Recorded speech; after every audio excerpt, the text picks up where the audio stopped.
The video game industry is filled with a lot of interesting people, from the legendary Satoru Iwata to the quirky Todd Howard. Love them or hate them, they all have their unique stories, but there are few teams as intriguing as Team Silent. A group of developers who failed to fit into other departments at Konami and were tasked to make a Resident Evil clone aimed towards the Western audience. But things didn't go so smoothly, as the communication between Team Silent and Konami would eventually fall apart. This, of course, was stressful for the team, but also a blessing in disguise, as it gave them the freedom to turn this Resident Evil clone into something much different, something much weirder. And so, Silent Hill was born. And it was a smashing hit, selling over 2 million units on release and becoming a competitor to the very game they were trying to copy. Konami struck gold. And how could they stop there? They instantly started working on a sequel, trying to recreate the success of the first game, and boy did they ever, as the next game they would release would become a landmark title in gaming history, Silent Hill 2. And if you play video games, you probably know this game. It was released to raving reviews and sold over 1 million copies on release, becoming another instant success for Konami and also becoming the classic that people cannot stop talking about. To this day, all Silent Hill games stand in the shadow of this massive juggernaut of a title, leaving Konami chasing for similar success. Except that didn't really happen. The internet is a funny place, and human perception is even funnier. And you might have heard that story before, and that's because it's a popular narrative among a lot of fans of Silent Hill. But Silent Hill 2 wasn't that big of a success, commercially or critically. And even the existence of a Team Silent is also debatable, but I'm not fit to talk about that. The Gaming Muse has made an in-depth video on that topic, so check that out. And yes, it's true that it sold over 1 million copies very early, but the sales froze for a while and probably didn't match the sales of the original until the PC port. But 1 million is huge, especially for back in the day, right? Well, yeah. And let me be clear, the game didn't flop, but it was still a disappointing release because it sold less than the original and was much more expensive to make. And Konami spent a lot of money for its marketing, even spending around $1 million on an event in Paris. Critically, while in the West it was still mostly positive, it wasn't universally positive, and in Japan, the reception was brutal. Fans are very vocal about their disappointment, and even now, I don't think it's as beloved of a title. And if you don't believe the things I'm saying and would rather believe Google's AI, then at least believe the art director of the game, Masahiro Ito, who has been very public about how bad the reception of Silent Hill 2 was. The thing is, the quality of a piece of media can change as people grow older, as times change, and as media changes as well. And with that also comes a certain amount of revisionism. Because we've realized how good Silent Hill 2 is, we like to believe that it was always good. But chances are, if you played it back in the day, you might have hated it. I know I did, but I was also 5 and thought women were scary, so yeah. This disappointment put a lot of pressure on the next game, as it had to please the Japanese fans who didn't like Silent Hill 2, the Western fans who liked it, and Konami who wanted big numbers. From all this pressure would release an absolutely divisive title that is at times blamed for the fall of the entire franchise, and at times called a masterpiece. That game is Silent Hill 3.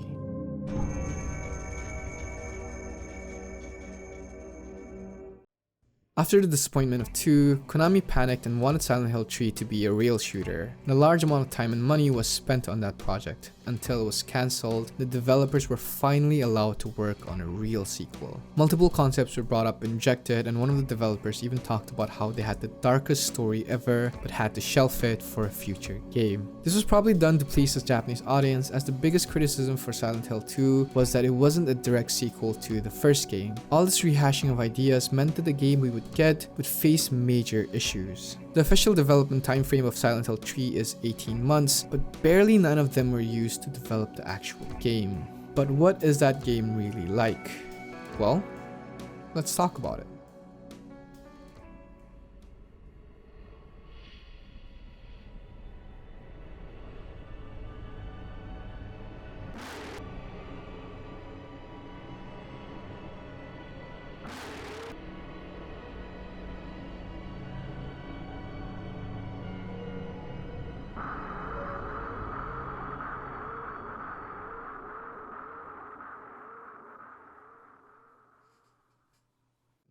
Silent Hill 3 opens with our protagonist Heather walking into a creepy, familiar amusement park. And what you immediately realize is how oppressive this game is. Everything looks rusted and bloody, the rabbit mascots are staring at you but unmoving, no one else is around, and the second you go through the first door, the haunting soundtrack kicks in, and you are immediately attacked by this creature that is very hard to describe. Survival horror is one of my favorite genres, and having played so many games in it, I was surprised how there was no intro to the monster. Almost every horror game has that one scene where we see a creature of the game introduced to us in a cutscene. And while those cutscenes can be scary, there's also a level of comfort in them because you know that those monsters cannot harm you in the cutscene. And it also gives an identity to the thing you're fighting or running away from in the game. But Silent Hill 3 does none of that. Granted, that intro does happen later in the game, but by this point, you've seen that monster multiple times and to others. And if you keep going through the amusement park, you'll notice that for a game called Silent Hill, this is the loudest game ever.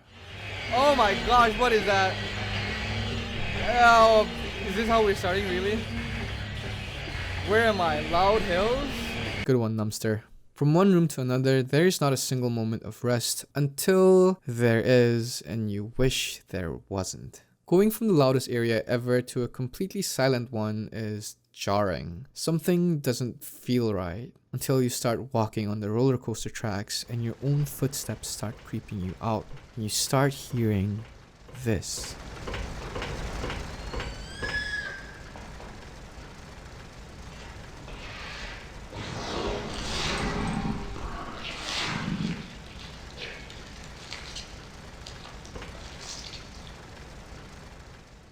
There are no enemies in this area, but the silence occasionally being broken by the creepy noises makes you aware that you still aren't safe, that you may not see them, but they're watching you. And you don't even know who they are, but you have to keep walking into the unknown, not knowing when they will show up, until the roller coaster starts on its own and runs you over.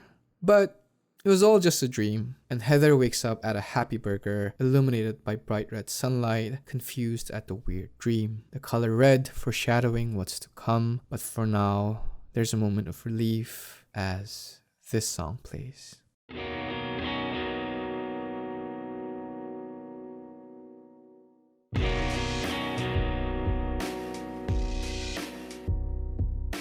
And when I hear this song, I know that everything is going to be alright. This might be a bold statement, but Silent Hill 3 has the best soundtrack among horror games. It's this mixture of creepy, culty horror tracks and absolute banger alt-rock songs that you can listen to on the daily. Granted, Silent Hill in general has some of the best soundtracks, thanks to legendary composer Akira Yamaoka, but 3 has this youthful and almost rebellious sound to it. And it's a sound that I'm all too familiar with because it's what I grew up listening to. This, of course, is to reflect the protagonist Heather, who is a 17-year-old girl, but more on her later. For now, let's talk about the basic premise of the game. After the dream, Heather leaves the Happy Burger but starts being followed by a weird older man, and in an attempt to escape from him, she crawls out of a window of a mall washroom. But during her escape, something weird happens. Nobody is around, which is strange because she's at a mall, a place that's usually brimming with people. The only sign of other people is again in the form of distant sounds until she enters a clothing store and sees this. The abomination from her dream eating away at a dead body. She finds a gun lying on the floor because America, I guess, and takes care of the thing. And as she checks its body, monster is the only word she can use to describe it. But her troubles don't end there as she realizes that the mall is now filled with many other monsters. Now confused and alone, she wanders around to find an exit until she finally meets another person. A person she'll wish she never met. This is Claudia, and other than her weird resemblance to Super Saiyan 3, she's also the leader of a cult named The Order, and she has a weird obsession with Heather, talking about who she really is and who she must become. And this is where the game truly begins, as Heather gets into an elevator, and instead of taking her to her destination, it takes her straight to hell. This is the other world. A dark, twisted dimension where monsters crawl, the walls bleed, and where your deepest, darkest fears come true. And throughout this game, you as a player will walk between the real world and the other world multiple times to get Heather to her destination, and it never gets easier. The first of those destinations being her home, where Heather lives with her father and is the only source of comfort for the character. This is made apparent by how Heather talks to other people. Well, nice talking to you. And how she talks to her father. Okay, I will.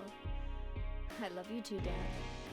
But the journey is not easy, as after going through the mall, Heather has to go through the subway station, an underpass, and then a construction site. And let me tell you, none of those places are fun when you're alone in the dark, especially the subway station. If you go down a certain path in the station, you find a newspaper and a magazine. The newspaper talking about an incident about someone falling down the tracks and being crushed by the train. And on the magazine, there's a section talking about how certain ghosts haunt the places where they died. And if you read both of those and walk down to the tracks, this happens.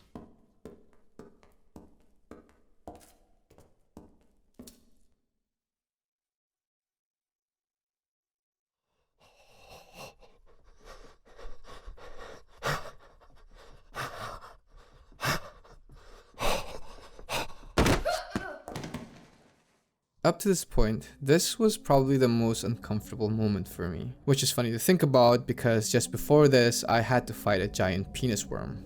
Silent Hill 3 has a lot of horrifying moments that can be deeply rooted into a person. And while we will talk about what Heather's most personal horrors are, this is one of mine. I live in Toronto, Canada, and while the stations in the game are most definitely modeled after New York's, they're similar enough for me to see myself in the situation. And I have seen a lot of things living in the city, from stabbings at a streetcar, which happened very recently, to robberies, and of course, people being pushed down the tracks. And while I still take the train every day, every time I stand next to the yellow line, there's always that part of me that goes, what if someone pushes me right now? And in general, it's just a bad idea to be alone at a subway station after a certain point at night. That's no matter who you are. So having this moment happen when I was already uncomfortable felt like a personal attack. Like the game knew my fears and was playing around with me. Especially because after you get pushed down, you hear the sound of a train. But when you get back up, there was never any train to begin with. And the whole game is filled with moments that feel like it's toying with you. Like how in the underpass you see the body of a slurper in the water. When you come back to that room, it's gone. And the same happens in the construction site where after you jump on the mattress, if you leave and come back, the game will spawn the strongest normal enemy to jump you. And in the same construction site, when you finally meet the first actual person in the other world, he turns out to be a creep. His name is Vincent, by the way, and his cutscene gives us a few hints about who Heather really is. We find out through him that Heather's father's name is Harry, which sounds really familiar. And Heather's reaction to his words also show us how much she loves her father. Figures. He's a pretty sneaky guy. Don't talk about my dad like that! Leaving the creep behind, Heather finally escapes the other world again and she's out on the streets. There are no monsters in the normal world, but I never truly felt safe. Something about being alone in a place where people should be feels wrong, and these moments of silence just felt like the calm before the storm. It wasn't a matter of if things were going to go wrong, but when. That anticipation gave me way more anxiety than any of the monsters. But regardless, Heather moves on and finally reaches home to be comforted by her father, only to find him dead. And this moment comes as a shock not just to Heather, but us, the players. Because that man lying there is Harry Mason, the protagonist of Silent Hill 1. The poor, everyday man who went through hell to save his daughter, but ended up saving the world instead. Of course, if you had played Silent Hill 1, you knew from the conversation with Vincent who Harry was, but finding him dead still hit me like a truck. Before I knew it was Harry, I for sure knew Heather's father was already dead. But after I knew it was Harry, I was excited. It was like going to meet an old friend. And this was the grand twist, that Heather is the baby that Harry found at the end of Silent Hill 1, that this game is a direct follow-up to it. This was in response to the Japanese fans, because if you remember, they wanted Silent Hill 2 to be a direct sequel to Silent Hill 1, which is really funny when you think about it. The people wanted Harry's story to continue, and they did so by killing him. In fact, this is the only scene where we see him, and it's even funnier when you think about how they marketed the whole game, because they never revealed who Heather was in any of the promotional material, and in the back of the game cover, instead of using Heather's real name, Heather Mason, they used the name of the actress who played her, Heather Morris. Which is a really cool way to prevent spoilers, but also a little dumb if you wanted the game to sell more. But I really respect that decision. But now that we know who Heather's father is, the moment is even heavier. And I wanted to praise the way this whole sequence was directed. If you've ever lost a loved one, I'm sure you understand how sudden this feels. Even if you're next to them in the bed while they pass away, nothing can prepare you. And I find that a lot of fiction does death and loss terribly. Right now, I'm playing Xenoblade 3, and while I really like the game, so far it's fallen flat when it tackles death. There's a character who has this really emotional moment just before heading into a battle, and also says something like, "Hey, after this battle, I will join a squad that doesn't fight just so I can live till retirement, haha." And I'm like, come on, really? Yes, of course he dies. Also, this happens in the first 2 hours of a 100-hour game, so don't worry about spoilers. In contrast to that, here it just hits you. Heather breaks down, there's no emotional speeches, just a dead body. Now she has to figure out what happened. There isn't a moment's rest, and just like in real life, how right after someone passes away, you have to prepare for a funeral, break the news, talk to the guests, hear about how they're sorry for your loss, clean up, and then, and only then, you can grieve in peace. And sometimes, not even then. Following a trail of blood, Heather finds that it was Claudia that killed her father, and invites her to the place it all began, Silent Hill. Claudia leaves a boss for us to fight, and after we beat it, we go back to Harry's body to find the guy who was following Heather at the start of the game. His name is Douglas, and we find out that he was hired to track Heather down because Claudia told him that Heather was her daughter. Heather of course lashes out, and overtaken by guilt, he decides to help her lay the body down. It's then Heather promises to kill Claudia with her own hands. And this, ladies and gentlemen, is where the divisive nature of the game begins. As for many people, at this point, the game just turns into a simple revenge story, but for others, it's when the game's themes are truly explored.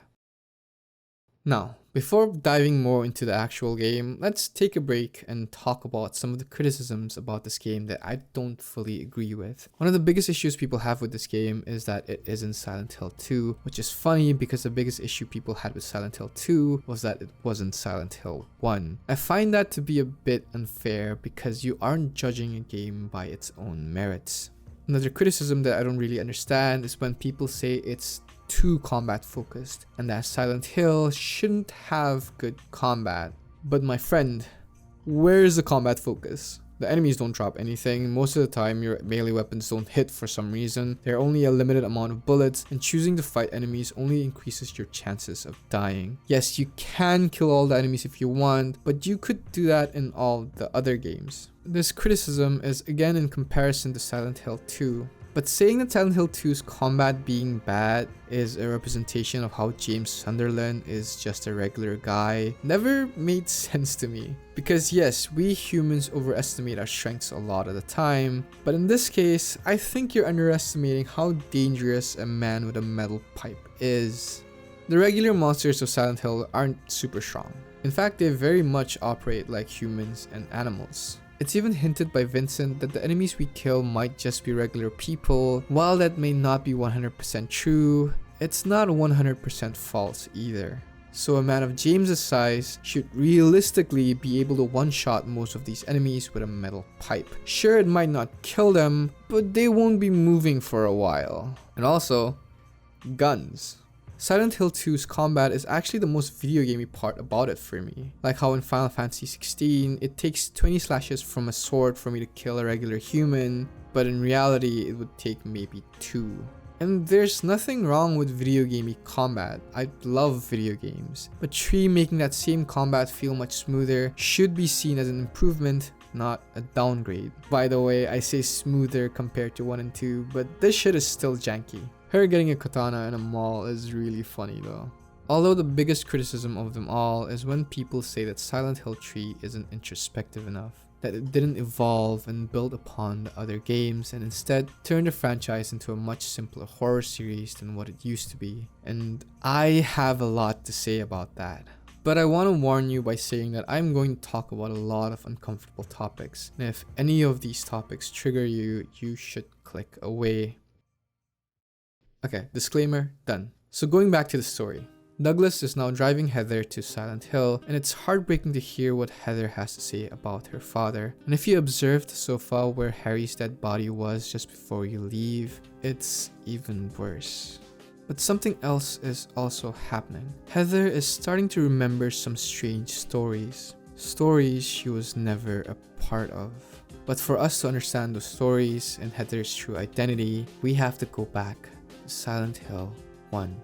To summarize a very weird game as fast as possible, Silent Hill 1 is about Harry Mason, your run-of-the-mill American man who found a baby girl with his wife and decided to raise her. 7 years later, after his wife passes away, his now stepdaughter Cheryl convinces him to take a trip to Silent Hill to cheer him up. But on their way to the town, they have a car crash, and when Harry wakes up, his daughter is missing. And through a series of unfortunate events, we find out that his daughter Cheryl's soul is part of another girl's soul named Alyssa, who was forced to become pregnant by the Order, the same cult that haunts Heather right now. This baby inside of her is what the Order believes to be God, but before Alyssa could give birth to that God, part of Alyssa's soul escapes into a baby.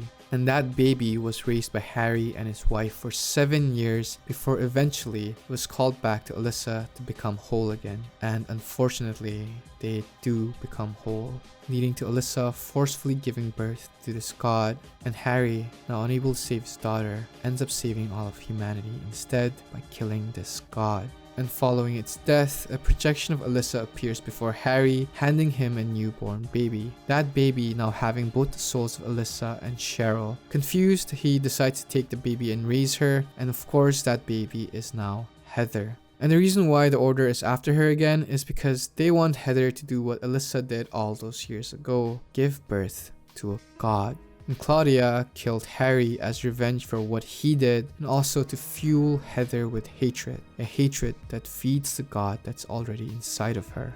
What's interesting about Harry's character in Silent Hill 3 is that even though he only appears in one scene where he is dead, he gets way more character development than he ever did in 1. Notes and files of him are left throughout, some of which are the notes that were used as save files in the first game. And when you read through them, you see how conflicted he was. He didn't just pick the baby up and love it.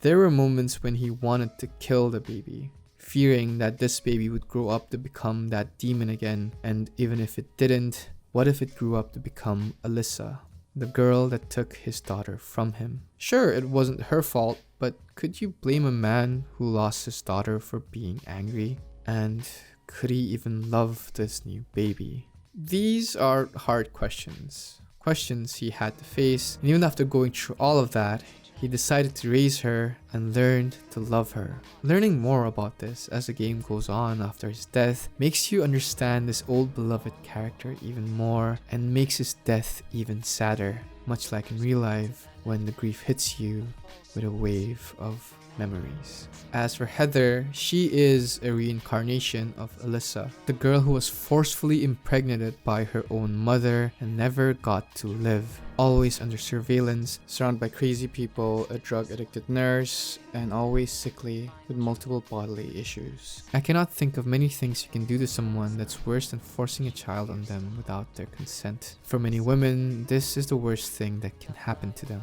Now, throughout this game, you might have noticed that a lot of the imagery is related to the body. like the monsters that look similar to reproductive organs or sperm, deformed abominations, and a lot of blood.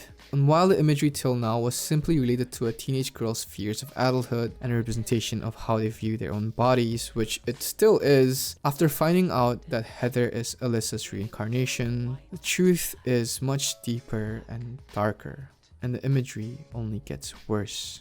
And as Heather goes on her journey through Silent Hill to enact her revenge, she finds out more and more about herself. And the more she does, the more annoying it gets, as everyone keeps taking away her current identity and keeps telling her who she should be. A feeling that I think everyone is familiar with, especially during their teenage years. Though what I find amusing is how Heather reacts to everything, how the developers decided to treat Heather. I'm always in the camp that uncomfortable topics should be and must be explored in media and art, because I find that in a lot of ways, denying its existence in fiction is denying its existence at all. But many pieces of media can't seem to do that without turning it into torture porn. And while some can make that work, most miss the mark, as it just becomes a way to show those horrible acts rather than saying anything meaningful about them and showing the victim's perspective respectfully.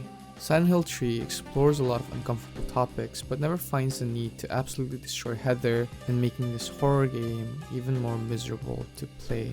Instead, she's always feisty and has fangs. Her messages when you interact with things in the world are funny and full of character. We find out so much about her just by exploring the world, like how she used to smoke cigarettes and how she hates mirrors. She also messes with Claudia's mind, who, by the way, is supposed to be the big baddie of the game. And when prompted to put her hand in the toilet, she goes...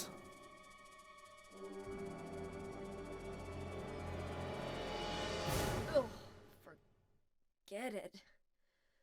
This is way too gross.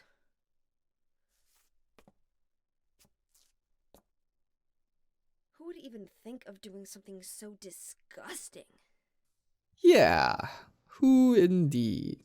And while she'll hide most of her emotions from other people, she'll let you know when she doesn't want your company. Heather isn't the first female survival horror protagonist.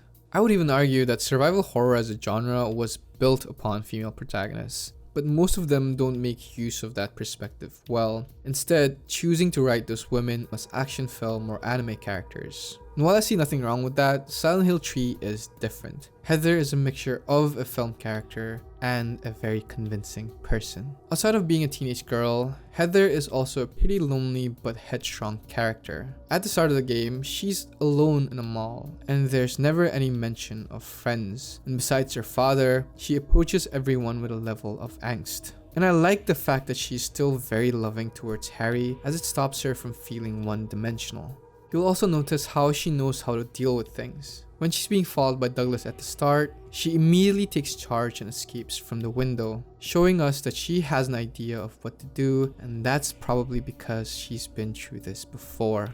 Being stalked, followed, and assaulted are fears for everyone, but it's undeniable that these crimes happen way more to women, and especially younger girls. And while I'm not 100% sure what the right decision is in the situation where a stranger followed me to the ladies' room and is spawn camping me, I can't blame her for her choice. If you didn't know, monsters and the whole world takes the shape of a person's subconscious fears in Silent Hill. And while Silent Hill can make monsters independent of the person sometimes, it still uses the person's mind for most of it. And as she enters Silent Hill's first area, the fear of stalkers takes center stage. In search of a man named Leonard who apparently can help us take down Claudia, we enter a hospital. But instead of finding Leonard, we find letters from this guy named Stanley. And I don't think anybody wants this kind of attention. He immediately starts professing his love for her, even gifting her a doll, which she understandably feels disgusted by. But the more she ignores him, the angrier he gets. This whole moment reminded me of the opening scene from the film Perfect Blue. The stalker viewing the idol from his hand like she is his plaything. And here, Stanley is doing something very similar with the dolls. He even starts saying things like, "You may not have realized your own feelings, but you sense them unconsciously. And so, you're trying to get closer to me."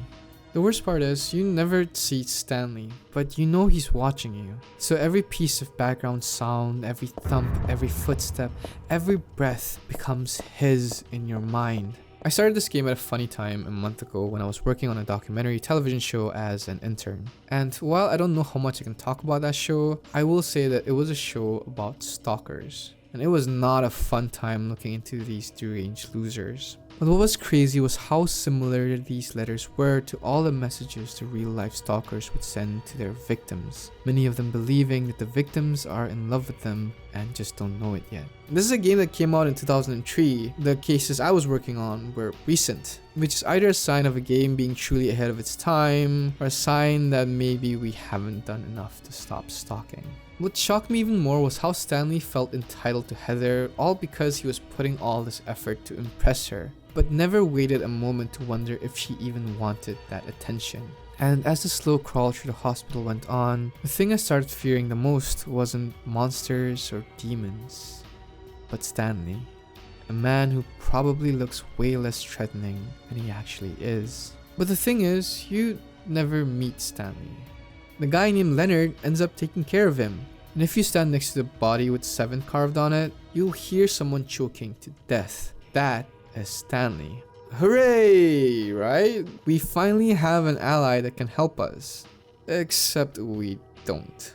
Because when we meet Leonard, he just ends up being another predatory adult who wants to stick a false identity on Heather. And we end up killing him in a boss fight, showing us how lonely this journey is, as all the adults in this game just see Heather as a tool for their own objectives. Even Douglas, who helps us and is generally shed in a positive light by the end of the game, sees Heather as a way to right his wrongs. The loneliness grows even further as Heather approaches the final area of the game, and the thing standing between her and her revenge is herself. Or rather, the Alyssa part of her, as this isn't just Heather's journey, but also Alyssa's. A part of her soul still remains inside Heather, and for her soul, this is a journey about reliving the past and coming to terms with it. But for Heather, it's about revenge and also to claim her own identity. And now, near the end of the journey, they've both come at very different answers. Alyssa's answer being that everything would be better if she just didn't exist and died, and sadly, this isn't the first time that sentiment was expressed.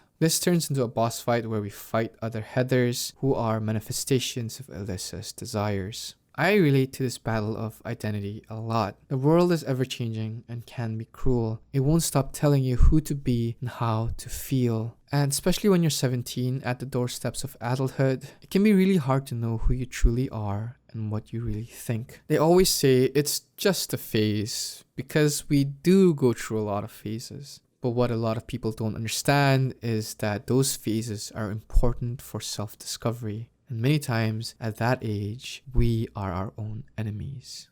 In that same way, Heather is told who she is so many times in this game by other people, telling her that they know her better than she does. But she doesn't succumb to any of these pressures and keeps moving forward. And after she beats Alyssa, this strong identity of hers follows her till the very end, where she takes revenge on Claudia. At this point, we all know revenge is bad. It's been beaten to death to us, and throughout this game, it's clear that Heather's hatred towards Claudia is what fuels the god that's inside of her. But it never stops her from wanting to kill Claudia. Is it the right way to deal with things? No, and the game makes this clear, but it's Heather's way of dealing with things. So both endings of your first playthrough will still end with her having vengeance in her heart. There is no wholesome ending where she forgives Claudia and moves on, but there is a good ending, and it's the one where she assumes the role her father did all those years ago. If you choose the right ending, Heather takes the red pill that aborts the god fetus out of her womb, and you see the pathetic god that's been haunting us throughout the game. This leads to Claudia panicking and eating the fetus so that she can give birth to it instead. Which I'm not sure how that works, but she is then dragged down to a hole that is clearly a vagina, and after you follow her, we begin the final battle with the incomplete god that Claudia gave birth to. And so yet again, the fate of the world is in the hands of a Mason. But this time, it's Heather Mason. This is God?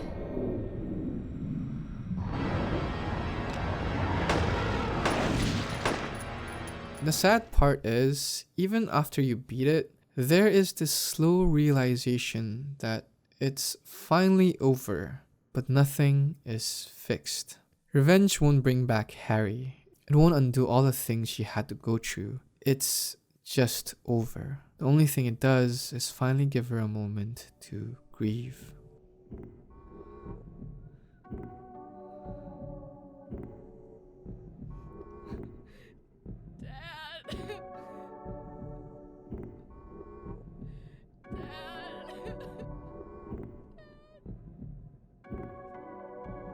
I find the ending of Silent Hill 3 to be really sad. There is a lighthearted scene after this that shows Heather being playful with Douglas. Many people see it as her finally being free and comfortable with herself, but I find it very lonely. She was just crying her heart out, but she'll never show that to anyone, meaning that she's still just as lonely as she was in the beginning, and with her father gone, she doesn't even have anyone to confide in. Even as the credits roll, the only thing you see is Heather alone at the grave of her father, and I find that to be tragically beautiful. Now, I've praised this game to the high heavens, but let's talk about some of the issues I had with it. Firstly, the boss fights. The only thing I could say about them is this. That was one of the boss fights of all time, truly. That's for every boss. In fact, I basically beat the final boss by standing still and maybe moving twice. They're cooler as symbols than as actual bosses. But that's kind of a fault with almost every Silent Hill game. The other issue isn't really an issue for me, but might be for some people, and it's that it has a lot of quirks that you might have to look past. It's an older game with a lot of limitations, so stuff like goofy facial animations and inconsistent voice acting are a given, and a lot of the story is introspective and sometimes weirdly cut. Like the scene in Harry's house where we go from the living room to the bedroom. Something about Douglas saying, "I'll leave," and still being there is really funny. I personally don't need to see what happens in between those cuts, but I know some people might. But outside of those tiny issues, this might be one of the greatest games I've ever played. The internet has had multiple cycles of opinions on this game. At times, it's called shit, overrated, and is blamed for the fall of the entire franchise, and other times, it's a masterpiece, beautiful and amazing. Also, this screenshot is very funny because I didn't edit it. But I think the discussion surrounding it is a statement to its artistic quality, and whether you like the artistry is up to you.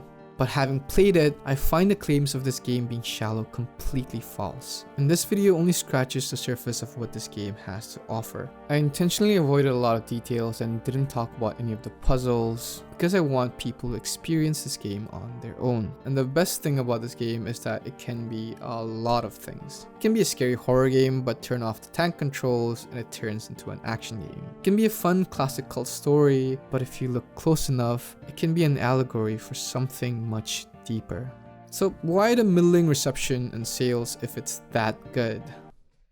Well, I don't know. But if I had to speculate, it's probably just the fact that the entire franchise is under the shadow of Silent Hill 1. Both Silent Hill 2 and 3 just weren't the games that fans wanted at the time. 2 was criticized for not being 1, then 3 tried to go back to 1 but was criticized for not being 2, and also not being about Harry, who was the protagonist of 1, but its sales do not represent its quality. And I'm aware that some of the developers themselves have come out and talked about their dissatisfaction with the game they created, but that doesn't really take away any points for me. Creators have always had issues with their past creations. Look at Majora's Mask, Shutter Island, and even my own video that I uploaded 2 weeks ago. I look back at it and see all its issues, and I really wish I could have made that video better, but that doesn't change the fact that there were people who liked it, which is crazy to me. Also, this is the most replayable Silent Hill game. You can unlock a magical girl suit that shoots laser beams, which also has another stronger laser that you can unlock. There's a lightsaber and multiple outfits, some of which are based on gaming reviewers at the time, which is funny because it comes off as begging for positive reviews. If you do certain things, you can get the legendary UFO ending, and I won't spoil that one for you. If you want to play this game, I'll link a post from Reddit that might help you download it, because unless you own the original PlayStation or PC discs, it is not officially available anywhere. Like seriously, we need GOG or someone to bring this game back, because it's a shame to see these older games disappear. When people say they don't make games like they used to, now Silent Hill 3 will be one of the first games to appear in my mind, because they really don't. I haven't stopped thinking about this game since I beat it. It's a game that helps me understand a perspective that I am not a part of, while also being an amazing survival horror. For me, it's joined the ranks of some of the greatest in the genre for its gameplay, tension, story, themes, and of course, the music.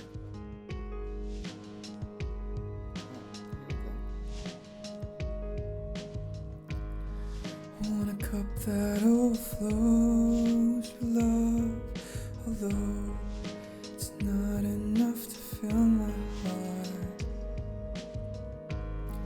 Want a barrel full of love, although I know it's not enough to fill my heart.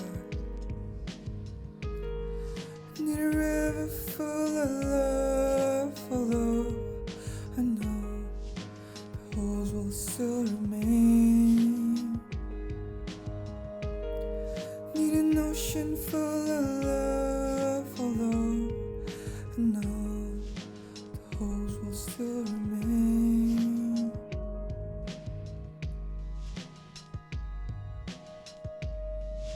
I think I can use that. Yeah. Alright. Thank you for watching. See ya.